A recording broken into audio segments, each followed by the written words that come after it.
mentioned that tech people. So right now, those new generation, they are more familiar with tech or internet.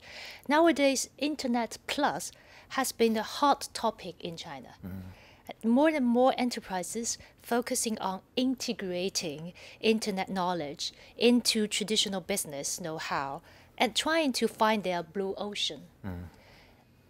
Anything new is influenced by internet, or we say cloud computing or project management. So could we remotely manage a project when you are not on site? Okay, well, there's lots of issues in there. The disruptive nature of modern technology is actually very good for projects because it forces businesses to change, and the way many businesses implement that change is through projects. They use projects to implement improvements in their business, step change their operational capability. They use projects to implement business strategy. So the more disruption goes on in the business community, the more people will need projects. That's very evident here in China, but all around the world. Modern technology provides lots of opportunities for better working in projects in terms of communication, sharing, working across national boundaries and time zones.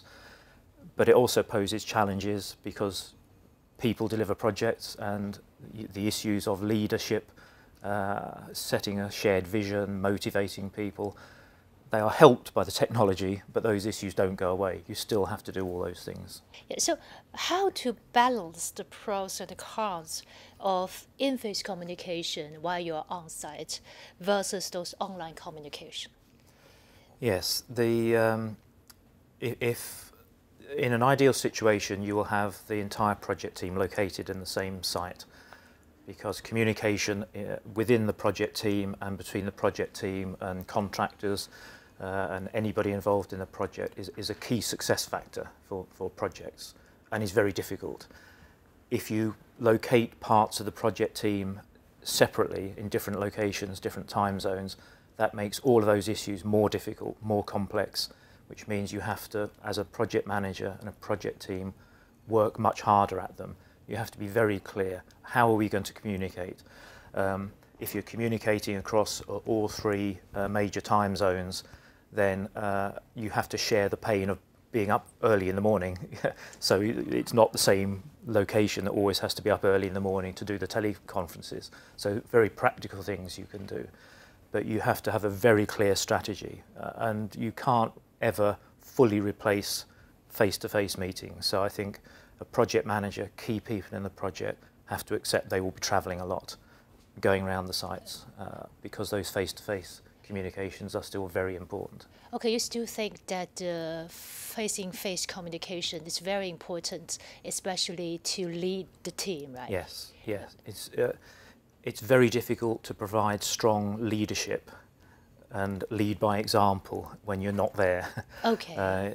It's better now with modern technology. You know, we can Twitter or Skype or whatever. Video calls. Yeah. You can now, Skype with multiple people calling in on video calls at the same time. The technology or even is you better. can see them on the screen. Yes, and so it's getting better. Okay. But it still doesn't quite replicate face-to-face, the body language. I'm using my hands now to express things, and you can't capture a lot of those things without that face-to-face. The nuances that make a difference to relationships, and you need strong relationships. You need trust. You need people to work as a team, as an integrated team. It can all be done remotely, but it's hard. It's harder than if you're all together, so it just makes life more difficult.